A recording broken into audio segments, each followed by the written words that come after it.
നമസ്കാരം, goodness evening ന്യൂസിലേക്ക് സ്വാഗതം. പ്രധാന വാർത്തകൾ. നീറ്റ് പരീക്ഷാ വിവാദം നിലപാട് കടുപ്പിച്ച് സുപ്രീം കോടതി. കേന്ദ്രത്തിനും നാഷണൽ ടെസ്റ്റിംഗ് ഏജൻസിക്കും നോട്ടീസ്. പെരിയാർ മത്സ്യക്കുരുതി സമിതി രൂപീകരിച്ച് ഹൈക്കോടതി. ദുരന്ത സ്ഥലങ്ങൾ സന്ദർശിക്കും. ഗാസയിൽ സമ്പൂർണ്ണ വെടിനിർത്തൽ പ്രമേയം പാസാക്കി UN. റഷ്യ വിട്ടുനിന്നു. കുടിയേറ്റക്കാരുമായി എത്തിയ ബോട്ട് യമന് സമീപം തകർന്നു. കാണാതായത് 100 പേരെ. 38 പേർ കൊല്ലപ്പെട്ടതായി റിപ്പോർട്ട്. ആവേശ കൊടുമുടി കയറ്റിയ മത്സരം. ബംഗ്ലാദേശിനെതിരെ 4 റൺസ് ജയവുമായി ദക്ഷിണാഫ്രിക്ക. വാർത്തകൾ വിശദമായി. നീറ്റ് പരീക്ഷാ ക്രമക്കേടിൽ നാഷണൽ ടെസ്റ്റിംഗ് ഏജൻസിക്കും കേന്ദ്ര സർക്കാരിനും നോട്ടീസ് അയച്ച് സുപ്രീം കോടതി. പരീക്ഷയുടെ പവിത്രതയെ ബാധിച്ചെന്ന് ചൂണ്ടിക്കാട്ടിയ കോടതി നോട്ടീസിന് മറുപടി നൽകണമെന്നും പറഞ്ഞു. നീറ്റ് പരീക്ഷയിൽ ക്രമക്കേട് നടന്നുവെന്നാണ് ഉയർന്നുവരുന്ന ആരോപണം. ഇതിനെതിരെ രാജ്യ തലസ്ഥാനത്ത് വിദ്യാർത്ഥി സംഘടനകൾ പ്രതിഷേധിച്ചിരുന്നു. നീറ്റ് പരീക്ഷ നടത്തിപ്പിലെ അഴിമതി അന്വേഷിച്ച് കുറ്റക്കാർക്കെതിരെ നടപടിയെടുക്കണം. സർവകലാശാലയ്ക്ക് പ്രവേശന പരീക്ഷകൾ നടത്താനുള്ള സ്വയം ഭരണാധികാരത്തിൽ കൈകടത്തരുത് തുടങ്ങിയ ആവശ്യങ്ങൾ ഉന്നയിച്ച് നിവേദനം നൽകുകയായിരുന്നു. ഇതിനിടെ ഭരണാനുകൂല വിദ്യാർത്ഥി സംഘടനയായ ABVP NTA ആസ്ഥാനത്തേക്ക് മാർച്ച് നടത്തി. ABVP ഭാരവാഹികൾ NTA ഡയറക്ടറെ കണ്ട് നിവേദനം നൽകി. MSFും ദില്ലിയിൽ പ്രതിഷേധം നടത്തി. ഫലം പ്രഖ്യാപിച്ചപ്പോൾ 67 പേർക്ക് 1ാം റാങ്ക് ലഭിച്ചതാണ് പ്രധാന ചർച്ചയാകുന്നത്. ഇതിൽ 6 പേർ ഒരേ സെന്ററിൽ നിന്ന് പരീക്ഷ എഴുതിയവരാണെന്ന ആരോപണവും പരാതിക്കാർ ഉന്നയിക്കുന്നു. 1ാം റാങ്ക് ലഭിച്ചവരിൽ 47 പേർക്ക് ഗ്രേസ് മാർക്ക് നൽകിയെന്നാണ് NTA പറയുന്നത്. NCERT പാഠപുസ്തകത്തിലെ ഉത്തരവിന്റെ പിഴവിനാണ് ഗ്രേസ് മാർക്ക് എന്നാണ് NTA വിശദീകരിക്കുന്നത്. ഒപ്പം 2ാം റാങ്ക് ലഭിച്ച വിദ്യാർത്ഥികൾക്ക് സമയം കിട്ടിയില്ലെന്ന പരാതിയുടെ അടിസ്ഥാനത്തിലുമാണ് ഗ്രേസ് മാർക്ക് നൽകിയത്. മുൻ കോടതി വിധികളുടെ അടിസ്ഥാനത്തിലാണ് ഗ്രേസ് മാർക്ക് നൽകിയതെന്നാണ് NTA വ്യക്തമാക്കുന്നത്. എന്നാൽ ഇതിൽ വിദ്യാർത്ഥികളും അധ്യാപകരും ആക്ഷേപം ഉന്നയിക്കുകയാണ്. 3ാം നരേന്ദ്രമോദി സർക്കാരിന്റെ വകുപ്പ് വിഭജനം പൂർത്തിയായതിനു പിന്നാലെ തൃശൂർ MPയും നിയുക്ത മന്ത്രിയുമായ സുരേഷ് ഗോപി ശാസ്ത്രി ഭവനിലെ പെട്രോളിയം ടൂറിസം മന്ത്രാലയങ്ങളിലെത്തി ചുമതലയേറ്റു. പെട്രോളിയം പ്രകൃതിവാതക മന്ത്രാലയം മന്ത്രി ഹർദീപ് സിംഗ് പുരി അദ്ദേഹത്തെ സ്വീകരിച്ച് കസേരയിലേക്ക് ആനയിച്ചു. വകുപ്പ് സെക്രട്ടറിമാരും ചടങ്ങിൽ പങ്കെടുത്തു. പിന്നീടാണ് ടൂറിസം മന്ത്രാലയത്തിലെത്തി ചുമതല ഏറ്റെടുത്തത്. രാവിലെ പെട്രോളിയം മന്ത്രാലയത്തിലെത്തിയാണ് അദ്ദേഹം ചുമതലയേറ്റത്. പെട്രോളിയം പ്രകൃതിവാതക മന്ത്രാലയം മന്ത്രി ഹർദീപ് സിംഗ് പുരി അദ്ദേഹത്തെ സ്വീകരിച്ചു. വകുപ്പ് സെക്രട്ടറിമാരും ചടങ്ങിൽ പങ്കെടുത്തു. ചുമതല ഏറ്റെടുത്ത ശേഷം അദ്ദേഹം പ്രധാനമന്ത്രി നരേന്ദ്രമോദിക്കും കേരളത്തിലെയും പ്രത്യേകിച്ച് തൃശൂരിലെയും ജനങ്ങൾക്ക് നന്ദി രേഖപ്പെടുത്തി. പ്രധാനമന്ത്രി ഏൽപ്പിച്ചത് സുപ്രധാനമായ ചുമതലയാണ്. അദ്ദേഹവും പെട്രോളിയം മന്ത്രിയും പാനലുമൊക്കെ നിർദ്ദേശിക്കുന്ന കാര്യങ്ങൾ നടപ്പാക്കുമെന്ന് സുരേഷ് ഗോപി പറഞ്ഞു. UKGയിൽ കയറിയ അനുഭവമെന്ന് മന്ത്രിസ്ഥാനം ഏറ്റെടുത്ത ശേഷം സുരേഷ് ഗോപി പറഞ്ഞു. താൻ ഏറ്റെടുത്തത് തീർത്തും പുതിയ സംരംഭമാണ്. 0ൽ നിന്നാണ് തുടങ്ങുന്നതെന്നും കേരളത്തെ ടൂറിസം രംഗത്ത് ഭാരതത്തിന്റെ തിലകക്കുറിയാക്കുമെന്നും അദ്ദേഹം കൂട്ടിച്ചേർത്തു. ജനങ്ങൾക്ക് വേണ്ടി പ്രവർത്തിക്കും. ജനങ്ങളാണ് ഈ അവസരം നൽകിയതെന്നും തൃശൂരിലൂടെ കേരളത്തിന്റെ വികസനം യാഥാർത്ഥ്യമാക്കുമെന്നും സുരേഷ് ഗോപി വ്യക്തമാക്കി. ബാർക്കോഴ വിവാദത്തിൽ കോൺഗ്രസിന്റെ മുതിർന്ന നേതാവ് തിരുവഞ്ചൂർ രാധാകൃഷ്ണന്റെ മകൻ അർജുൻ രാധാകൃഷ്ണന് ക്രൈംബ്രാഞ്ച് നോട്ടീസ്. വെള്ളിയാഴ്ച ക്രൈംബ്രാഞ്ചിന്റെ തിരുവനന്തപുരം ജവഹർ നഗറിലെ ഓഫീസിൽ ചോദ്യം ചെയ്യലിന് ഹാജരാകാനാണ് നോട്ടീസിൽ ആവശ്യപ്പെടുന്നത്. വിവാദ ശബ്ദരേഖ പ്രത്യക്ഷപ്പെട്ട ബാറുടമകളുടെ വാട്സ്ആപ്പ് ഗ്രൂപ്പിന്റെ അഡ്മിനായിരുന്നു അർജുൻ രാധാകൃഷ്ണനെന്ന് അന്വേഷണ സംഘം പറയുന്നു. വിവാദ ശബ്ദരേഖ പുറത്തുവന്ന ബാറുടമകളുടെ വാട്സപ്പ് ഗ്രൂപ്പിന്റെ അഡ്മിനായിരുന്നു അർജുൻ രാധാകൃഷ്ണനെന്ന് അന്വേഷണ സംഘം പറയുന്നു. പിന്നീട് അഡ്മിൻ സ്ഥാനത്ത് നിന്നും അർജുൻ മാറിയെങ്കിലും ഗ്രൂപ്പ് അംഗമായി തുടരുന്നുണ്ട്. ഈ സാഹചര്യത്തിൽ വിവരങ്ങൾ ചോദിച്ചറിയാനാണ് അർജുനെ വിളിച്ചതെന്ന് അന്വേഷണ സംഘം പറയുന്നു. അർജുൻ രാധാകൃഷ്ണന് നേരിട്ട് നോട്ടീസ് നൽകാനാണ് തിങ്കളാഴ്ച ക്രൈംബ്രാഞ്ച് ശ്രമിച്ചത്. എന്നാൽ തനിക്ക് ബാർ ബിസിനസ് ഇല്ലെന്ന് പറഞ്ഞ് അർജുൻ നോട്ടീസ് കൈപ്പറ്റാൻ വിസമ്മതിച്ചിരുന്നു. ഇതേ തുടർന്ന് ഇമെയിലിലാണ് ക്രൈംബ്രാഞ്ച് നോട്ടീസ് നൽകിയത്. മദ്യനയത്തിലെ ഇളവുകൾക്ക് പണം നൽകാൻ നിർദ്ദേശിച്ചുകൊണ്ടുള്ള ബാറുടമകളുടെ സംഘടനയുടെ ഇടുക്കി ജില്ലാ മുൻ പ്രസിഡന്റ് അനിമോന്റെ ശബ്ദ സന്ദേശം പുറത്തുവന്നതാണ് വിവാദമായത്. ഡ്രൈഡേ ഒഴിവാക്കാനും പ്രവർത്തന സമയം കൂട്ടാനുമായി പണം നൽകാൻ നിർദ്ദേശിച്ച ബാറുടമകളുടെ സംഘടനയുടെ ഇടുക്കി ജില്ലാ മുൻ പ്രസിഡന്റ് അനിമോൻ ജില്ലയിലെ സംഘടനയിലെ അംഗങ്ങൾക്ക് അയച്ച ഓഡിയോ പുറത്തുവന്നതാണ് വിവാദമായത്. അതേസമയം ബാറുടമകളുടെ സംഘടനയിൽ അംഗമല്ലാത്ത താൻ എങ്ങനെ അവരുടെ വാട്സപ്പ് ഗ്രൂപ്പിൽ അംഗമാകുമെന്നും മദ്യനയത്തിന്റെ മറവിൽ 1/3 പണവും പിരിച്ചു. പണം ഈ സർക്കാരിലുള്ള ആർക്കൊക്കെ കിട്ടിയെന്നാണ് അന്വേഷിക്കേണ്ടതെന്നും അർജുൻ രാധാകൃഷ്ണൻ പറഞ്ഞു. എൻ്റെ നമ്പേഴ്സ് എല്ലാം ഏറെക്കുറെ എല്ലാവർക്കും അറിയാം. പോലീസിൻ്റെ എല്ലാ ഇൻവെസ്റ്റിഗേറ്റീവ് പവേഴ്സും ഉണ്ട്. അവർ കണ്ടുപിടിക്കട്ടെ എൻ്റെ ഏത് ഫോൺ നമ്പറാണ് അതിൻ്റെ അകത്തുള്ളതെന്നുള്ളത്. എൻ്റെ ഏതെങ്കിലും ഫോൺ നമ്പർ ഉണ്ടെങ്കിൽ അവർ പ്രൂവ് ചെയ്യട്ടെ. അങ്ങനെ ഒരു ഫോൺ നമ്പറേ ആ ഗ്രൂപ്പിലില്ലാത്ത ഒരാൾ എങ്ങനെയാണ് അതിനെക്കുറിച്ച് ഒരു കമൻറ്റ് പറയാൻ പറ്റുന്നത്? എൻ്റെ പേരിൽ എൻ്റെ അറിവിൽ അങ്ങനെ ആധാർ കാർഡിൻ്റെ വെച്ചിട്ട് എൻ്റെ നമ്പർ അതിൻ്റെ അകത്തില്ല. അത് അവർ പ്രൂവ് ചെയ്യണമെങ്കിൽ അവർ പ്രൂവ് ചെയ്യട്ടെ. ഇനി 2, ഇത് വാട്സാപ്പ് ഗ്രൂപ്പിൽ ഒരു നമ്പർ ഉണ്ടോ ഇല്ലയോ എന്നുള്ളതാണ് അതിൻ്റെ അകത്ത് പ്രധാനപ്പെട്ട വിഷയം എന്ന് പറയുന്നത്, ഈ ഗവൺമെൻറ്റിനെതിരെ ഒരാൾ ഒരു കാര്യം വോയിസ് മെസ്സേജ് ആയിട്ട് അതിൻ്റെ അകത്ത് ഇട്ടിട്ടുണ്ട്. അതിനെക്കുറിച്ചുള്ള ഇൻവെസ്റ്റിഗേഷൻ എന്തായി എന്നുള്ളതല്ലേ അതല്ലേ ഫൈൻഡ് ഔട്ട് ചെയ്യേണ്ടത്. ഇനി ആ പർട്ടിക്കുലർ ഏതെങ്കിലും ഒരു നമ്പറിൽ നിന്നാണ് വാട്സാപ്പിൽ നിന്ന് ചോർന്നതെങ്കിൽ അതിൻ്റെ പ്രൂഫ് ഗവൺമെൻറ്റിൻ്റെയിലും പോലീസിൻ്റെയിലും കാണത്തില്ലേ? ആ പ്രൂഫ് നിങ്ങൾ പുറത്തോട്ട് കൊണ്ടുപോകാം. നിങ്ങൾ ചോദിക്കുന്ന ചോദ്യത്തിൽ സ്ട്രെയിറ്റ് ആയിട്ട് ഒരു ചോദ്യം ചോദിക്കുന്നു, ഇങ്ങനെ ഒരു പൈസ പിരിവ് നടന്നിട്ടുണ്ടോ? ആ പൈസ പിരിവ് നടന്നിട്ടുണ്ടെങ്കിൽ അതിനുള്ള മണി ട്രെയിൽ ഉണ്ടോ? അങ്ങനെ ഉണ്ടെങ്കിൽ ഇന്ന് ഭരിക്കുന്ന സർക്കാരിൽ ആർക്കെങ്കിലും ആ പൈസ കിട്ടിയിട്ടുണ്ടോ? ആ വിഷയത്തെക്കുറിച്ച് നിങ്ങൾ പറയാതെ ഇങ്ങനെ സൈഡിൽ നിന്നുള്ള ബീറ്റിംഗ് അറൗണ്ട് ദ ബുഷ്, സൈഡിൽ നിന്നുള്ള കാര്യങ്ങൾ, ഇന്ന ആൾ ഗ്രൂപ്പിലുണ്ടായിരുന്നോ, ഇന്ന ആൾ ഗ്രൂപ്പിൽ മെസ്സേജ് അയച്ചോ, ഇന്ന ആൾ ഗ്രൂപ്പിൽ നിന്ന് ചോർത്തിയോ, അങ്ങനെയുള്ള അല്ലല്ലോ കാര്യങ്ങൾ. അങ്ങനെ ഉണ്ടോ ഇല്ലയോ എന്നുള്ള അവർ തെളിയിക്കട്ടെ. അങ്ങനെ ഇല്ല എന്ന് എനിക്ക് 100% ഉറപ്പിച്ച് എനിക്ക് പറയാൻ പറ്റും. 2, അങ്ങനെ ഒരു നമ്പർ ഉണ്ടെങ്കിൽ ആ നമ്പർ എൻ്റെ കൈ കാണത്തില്ലേ? ഞാൻ ഈ ഇന്ത്യ ഒട്ടാകെ ട്രാവൽ ചെയ്യുന്ന ഒരാളാണ്. അങ്ങനെയാണെങ്കിൽ ഈ നമ്പറും ആ കോൾ ടവർ ലൊക്കേഷൻ എടുത്താൽ അറിയത്തില്ലേ ഈ ടവർ ലൊക്കേഷൻ എവിടെയാണോ ഉള്ളതെന്നും അത് എൻ്റെയിലാണോ ഉള്ളതെന്നും ഉള്ളത് കൃത്യമായിട്ട് അത് കണ്ടുപിടിക്കാനായിട്ടുള്ള വ്യവസ്ഥയും കാര്യങ്ങളും ഗവൺമെൻറ് കയ്യിലുണ്ടല്ലോ. അത് ഗവൺമെൻറ് ചെയ്യട്ടെ. പെരിയാറിലുണ്ടായ മത്സ്യക്കുരുതിയുടെ പശ്ചാത്തലത്തിൽ ഹൈക്കോടതിയുടെ ഇടപെടൽ. മത്സ്യക്കുരുതി ഉണ്ടായ സ്ഥലങ്ങൾ സന്ദർശിച്ച് റിപ്പോർട്ട് നൽകാനായി ഹൈക്കോടതി സമിതി രൂപീകരിച്ചു. ദുരന്തവുമായി ബന്ധപ്പെട്ട സ്ഥലങ്ങൾ സന്ദർശിച്ച് ഈ സമിതി റിപ്പോർട്ട് നൽകണമെന്ന് chief justice Ashish J Desai, justice VG Arun എന്നിവരുൾപ്പെട്ട ബെഞ്ച് വ്യക്തമാക്കി. ഹർജി ജൂലൈ 3 വീണ്ടും പരിഗണിക്കും.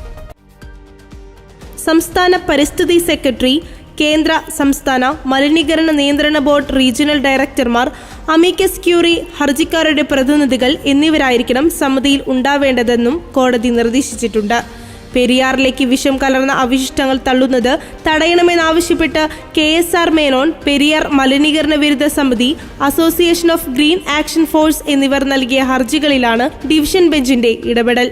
മത്സ്യക്കുരുതിയെക്കുറിച്ച് ഫോർട്ട് കൊച്ചി സബ് കളക്ടർ തയ്യാറാക്കിയ റിപ്പോർട്ട് സർക്കാർ കോടതിയിൽ സമർപ്പിച്ചിരുന്നു. പെരിയാറിലുള്ള പാതാളം ഷട്ടറിൽ വൻതോതിൽ ജൈവമാലിന്യം അടിഞ്ഞ് ജലത്തിൽ ഓക്സിജന്റെ അളവ് കുറയുന്നതാണ് പ്രശ്നമെന്ന് മലിനീകരണ നിയന്ത്രണ ബോർഡ് ഹൈക്കോടതിയിൽ അറിയിച്ചിരുന്നു.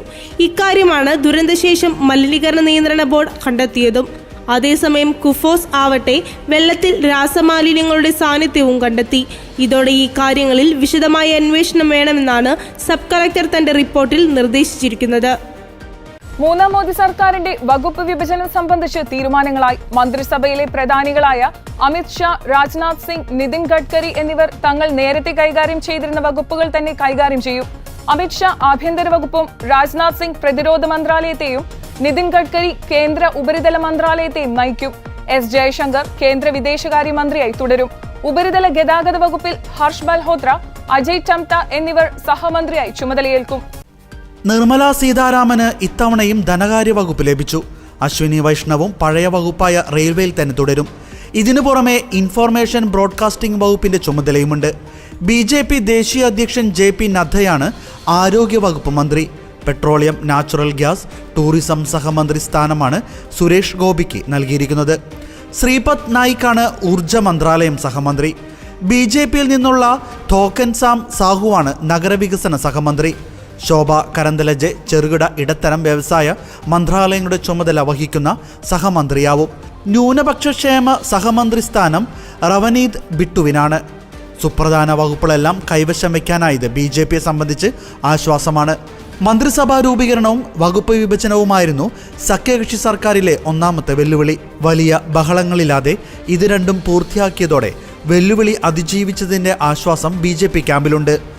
ഗാസയിൽ സമ്പൂർണ്ണ വെടിനിർത്തൽ ആവശ്യപ്പെടുന്ന പ്രമേയം ഐക്യരാഷ്ട്രസഭ രക്ഷാസമിതി അംഗീകരിച്ചു. സമ്പൂർണ്ണ സൈനിക പിന്മാറ്റവും ഗാസയുടെ പുനർനിർമ്മാണവും ആവശ്യപ്പെടുന്നതാണ് പ്രമേയം. അമേരിക്കൻ പ്രസിഡന്റ് ജോ ബൈഡൻ കഴിഞ്ഞ ദിവസം മുന്നോട്ട് വെച്ച 3 ഘട്ടമായുള്ള വെടിനിർത്തൽ പ്രഖ്യാപനത്തെ പ്രമേയത്തിൽ സ്വാഗതം ചെയ്യുന്നു. അമേരിക്ക ഉൾപ്പെടെ എല്ലാ രാജ്യങ്ങളും പ്രമേയത്തെ അനുകൂലിച്ചപ്പോൾ റഷ്യ വിട്ടുനിന്നു. ഗാസയിൽ ആദ്യത്തെ 6 ആഴ്ച വെടിനിർത്തലിനൊപ്പം ഇസ്രായേലിലെ ജയിലുകളിലുള്ള പലസ്തീൻ പൗരന്മാരെയും ഗാസയിൽ ബന്ദികളാക്കിയിരിക്കുന്ന ഇസ്രായേലി പൗരന്മാരിൽ ചിലരെയും വിട്ടയക്കണം. 2ാം ഘട്ടത്തിൽ ബാക്കി ബന്ദികളെ കൂടി വിട്ടയക്കണമെന്നാണ് നിർദ്ദേശം. ഗാസയുടെ പുനർനിർമ്മാണമാണ് 3ാം ഘട്ടം. 3 നിർദ്ദേശങ്ങളും ഇസ്രായേൽ അംഗീകരിച്ചുവെന്നാണ് അമേരിക്കയുടെ അവകാശവാദം. ഇസ്രായേലും ഹമാസും എത്രയും വേഗം പ്രമേയത്തിലെ നിർദ്ദേശങ്ങൾ ഉപാധികൾ വയ്ക്കാതെ നടപ്പാക്കണമെന്നാണ് നിർദ്ദേശം. മധ്യ ഗാസയിലും കിഴക്കൻ റഫയിലും ഇസ്രായേൽ സൈന്യം ബോംബിങ്ങും ഷെല്ലാക്രമണവും ശക്തമായി തുടരുന്നതിനിടെയാണ് വെടിനിർത്തൽ പ്രഖ്യാപനമെത്തുന്നത്. യുദ്ധം ലെബനനിലേക്ക് കൂടി വ്യാപിച്ചേക്കുമെന്ന ആശങ്ക US-നുണ്ടായിരുന്നു. ഇറാന്റെ പിന്തുണയുള്ള ലെബനനിലെ ഹിസ്ബുള്ളയും ഇസ്രായേൽ സൈന്യവുമായുള്ള സംഘർഷം രൂക്ഷമായിരുന്നു. മലബാർ മേഖലകളിലെ ജില്ലകളിൽ +1 സീറ്റിന്റെ കുറവ് മൂലം SSLC പാസ്സായ 10,000-കണക്കിന് കുട്ടികളുടെ ഉപരിപഠനം പ്രതിസന്ധി നേരിടുന്ന സാഹചര്യം നിയമസഭ നിർത്തിവെച്ച് ചർച്ച ചെയ്യണമെന്ന പ്രതിപക്ഷത്തിന്റെ അടിയന്തര പ്രമേയത്തിന് അനുമതിയില്ല. സർക്കാരിന്റെ നടപടിയിൽ പ്രതിഷേധിച്ച് പ്രതിപക്ഷം നിയമസഭയിൽ നിന്നും ഇറങ്ങിപ്പോയി. 8 വർഷം കൊണ്ട് 1000 ബാർ അനുവദിച്ച സർക്കാർ ഒരു പുതിയ +1 സീറ്റ് പോലും അനുവദിച്ചില്ലെന്ന് പ്രതിപക്ഷം ആരോപിച്ചു. സംസ്ഥാനത്ത് +1 പ്രവേശനത്തിന് പ്രതിസന്ധിയില്ലെന്ന് മന്ത്രി വി ശിവൻകുട്ടി അടിയന്തര പ്രമേയ നോട്ടീസിന് മറുപടി നൽകി.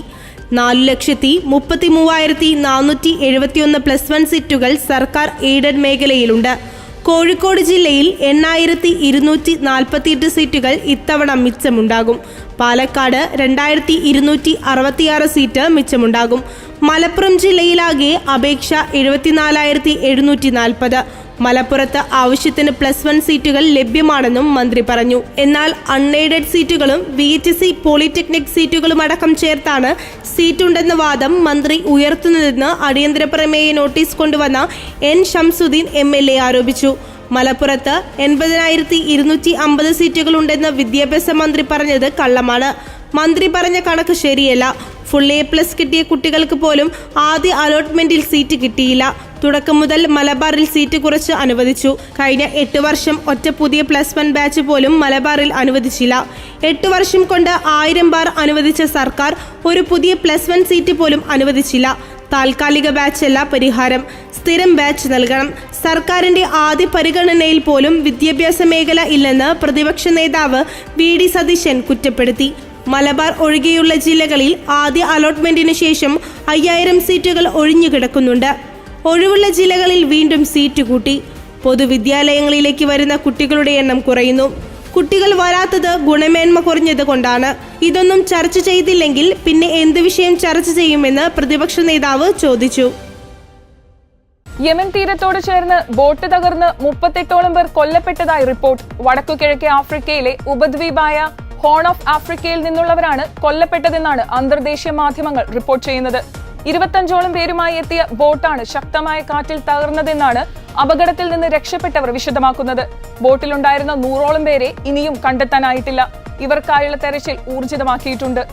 എത്യോപ്യയിൽ നിന്നുള്ള കുടിയേറ്റക്കാരായിരുന്നു ബോട്ടിലുണ്ടായിരുന്നവരിൽ ഏറെയുമെന്നാണ് പ്രാദേശിക ഭരണകൂടം വിശദമാക്കുന്നത്. മറ്റ് ഗൾഫ് രാജ്യങ്ങളിലേക്ക് കുടിയേറുന്നതിനുള്ള ഇടത്താവളമായാണ് യമനെ കണക്കാക്കുന്നത്. ബോട്ട് തീരത്തോട് അടുത്തെത്തുന്നതിന് മുമ്പ് തന്നെ തകർന്നതായും പ്രാദേശിക ഭരണകൂടം വിശദമാക്കുന്നു. 78ഓളം പേരെ പ്രാദേശിക ഭരണകൂടവും മത്സ്യബന്ധന തൊഴിലാളികളും ചേർന്ന് രക്ഷപ്പെടുത്തിയതായാണ് സൂചന. ഇവരിൽ നിന്നാണ് 100ഓളം പേരെ കാണാതായതെന്ന് മനസ്സിലാവുന്നത്. UN അടക്കമുള്ള സംഘടനകളെ അപകട വിവരം അറിയിച്ചതായി യമൻ പ്രതികരിക്കുന്നത്.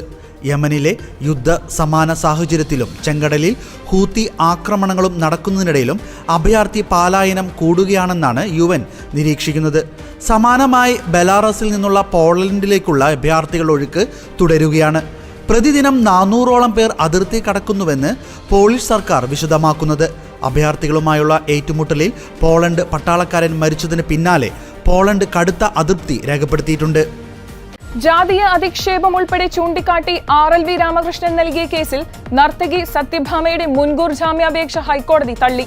നെടുമങ്ങാട് SC/ST പ്രത്യേക കോടതിയിൽ ഒരാഴ്ചയ്ക്കുള്ളിൽ കീഴടങ്ങാൻ ജസ്റ്റിസ് K ബാബു നിർദ്ദേശിച്ചു. ജാമ്യാപേക്ഷ നൽകിയാൽ അന്നുതന്നെ തീർപ്പാക്കാനും നെടുമങ്ങാട് കോടതിക്ക് ഹൈക്കോടതി നിർദ്ദേശം നൽകിയിട്ടുണ്ട്.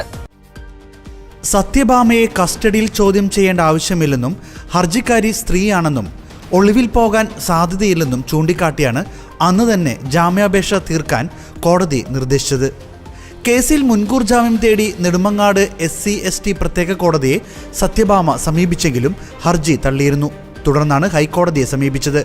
പട്ടിക വിഭാഗക്കാരനായ RLV രാമകൃഷ്ണനെ പൊതുവിടത്ത് അപമാനിക്കുക എന്ന ലക്ഷ്യത്തോടെ മനഃപൂർവ്വം അധിക്ഷേപിച്ചെന്നത് പ്രഥമദൃഷ്ട്യാ സ്ഥാപിക്കാൻ പ്രോസിക്യൂഷന് കഴിഞ്ഞെന്ന് കോടതി വിലയിരുത്തി. സത്യഭാമ പരാതിക്കാരൻ്റെ പേര് ഉപയോഗിച്ചില്ല എന്നത് ശരിയാണ്. എന്നാൽ അദ്ദേഹത്തെ വ്യക്തമായി മനസ്സിലാകുന്ന സൂചനകളിലൂടെ അക്കാര്യം പറയുകയും ഇത് മറ്റുള്ളവർക്ക് മനസ്സിലാകുമെന്ന് സത്യഭാമയ്ക്ക് അറിയുകയും ചെയ്യാമായിരുന്നുവെന്നും കോടതി പറഞ്ഞു. പട്ടിക വിഭാഗത്തിൽപ്പെട്ടയാളെന്ന നിലയിൽ പരാതിക്കാരനെ അവഹേളിക്കുകയെന്ന ലക്ഷ്യത്തോടെയാണ് ഹർജിക്കാരി പരാമർശം നടത്തിയതെന്ന നിഗമനത്തിലെത്താൻ മതിയായ വസ്തുതകളുണ്ടെന്ന് കോടതി പറഞ്ഞു. അഭിമുഖം നടന്നത് സ്വന്തം വീടിനുള്ളിലാണെന്നും പൊതുവിടത്ത് അധിക്ഷേപിച്ചിട്ടില്ലെന്നുമുള്ള സത്യഭാമയുടെ വാദവും ഹൈക്കോടതി തള്ളി. സ്പോർട്സ്. ഇനി 2020 ലോകകപ്പ് വിശേഷങ്ങളിലേക്ക്. അവസാന ഓവർ വരെ ആവേശം നീണ്ടുനിന്ന 2020 ലോകകപ്പ് മത്സരത്തിനൊടുവിൽ ബംഗ്ലാദേശിനെ 4 റൺസിന് കീഴടക്കി ദക്ഷിണാഫ്രിക്ക. നാസോ കൗണ്ടി ക്രിക്കറ്റ് സ്റ്റേഡിയത്തിലെ ബാറ്റർമാരുടെ പരീക്ഷണ കളരിയായ പിച്ചിൽ അവസാന ഓവറിൽ 11 റൺസ് പ്രതിരോധിച്ചാണ് ദക്ഷിണാഫ്രിക്ക വിജയം പിടിച്ചത്. T20യിൽ അവർ പ്രതിരോധിച്ച് ജയിക്കുന്ന ഏറ്റവും ചെറിയ സ്കോറാണിത്. ഇതോടെ ഗ്രൂപ്പ് ഡിയിൽ തുടർച്ചയായ 3ാം ജയത്തോടെ അവർ സൂപ്പർ 8 ഉറപ്പിച്ചു. നാസ കൗണ്ടി സ്റ്റേഡിയത്തിലെ പിച്ചിൽ ദക്ഷിണാഫ്രിക്ക ഉയർത്തിയ 114 റൺസ് വിജയലക്ഷ്യം പിന്തുടർന്ന ബംഗ്ലാദേശിന് അവസാന ഓവറിൽ ജയിക്കാൻ 11 റൺസായിരുന്നു ആവശ്യം. ദക്ഷിണാഫ്രിക്കൻ സ്പിന്നർ കേശവ് മഹാരാജ് എറിഞ്ഞ 20ാം ഓവറിലെ ആദ്യ പന്ത് വൈഡും അടുത്ത 2 പന്തിൽ 3 റൺസും 3ാം പന്തിൽ ബൗണ്ടറിക്ക് ശ്രമിച്ച ബംഗ്ലാ താരം ജാക്കർ അലി ഔട്ടും പിന്നീടുള്ള 3 പന്തിൽ വേണ്ടത് 7 റൺസുമായിരുന്നു. 4ാം പന്തിൽ സിംഗിളും 5ാം പന്തിൽ 6 നേടാനുള്ള മഹമ്മദുള്ളയുടെ ശ്രമം ബൗണ്ടറി ലൈനിൽ എയ്ഡൻ മാർക്രമിന്റെ അവിശ്വസനീയമായ ക്യാച്ചിൽ തീർന്നു. അതോടെ അവസാന പന്തിൽ ജയിക്കാൻ 6 റൺസും തസ്കിൻ മുഹമ്മദിന് 1 റണ്ണേ നേടാനുമായുള്ളൂ. നേരത്തെ ടോസ് നേടി ബാറ്റിംഗിനിറങ്ങിയ ദക്ഷിണാഫ്രിക്ക 4.2 ഓവറിൽ 4-ന് 23 എന്ന നിലയിലായിരുന്നു. 44 പന്തിൽ 46 റൺസ് നേടിയ ഹെൻറിച്ച് ക്ലാസന്റെ ഇന്നിംഗ്സാണ് അവരെ രക്ഷിച്ചത്. 5ാം വിക്കറ്റിൽ ഡേവിഡ് മില്ലർക്കൊപ്പം 79 പന്തിൽ 79 റൺസാണ് ക്ലാസൻ നേടിയത്. അതേസമയം 2020 ലോകകപ്പിൽ നിലനിൽപ്പിന്റെ പോരാട്ടത്തിൽ പാകിസ്ഥാൻ ഇന്ന് കാനഡയ്ക്കെതിരെ ഇറങ്ങും. ഗ്രൂപ്പ് എയിൽ നിന്ന് സൂപ്പർ 8 സാധ്യത നിലനിർത്താൻ ഇരു ടീമുകൾക്കും ജയം ആവശ്യമാണ്. ഇന്ത്യ പാക് മത്സരത്തിന് വേദിയായ നാസ കൗണ്ടി ക്രിക്കറ്റ് സ്റ്റേഡിയത്തിൽ രാത്രി 8 മുതലാണ് മത്സരം. 2 മത്സരങ്ങളും തോറ്റ പാകിസ്ഥാനും അയർലൻഡും യഥാക്രമം 4ഉം 5ഉം സ്ഥാനങ്ങളിലാണ്. ഇതോടെ ഗുഡ്നസ് ഈവനിംഗ് ന്യൂസ് പൂർണ്ണമാകുന്നു. കൂടുതൽ വാർത്താ അപ്ഡേറ്റുകൾക്കായി ഗുഡ്നസ് ന്യൂസ് ചാനൽ സന്ദർശിക്കുക. നന്ദി.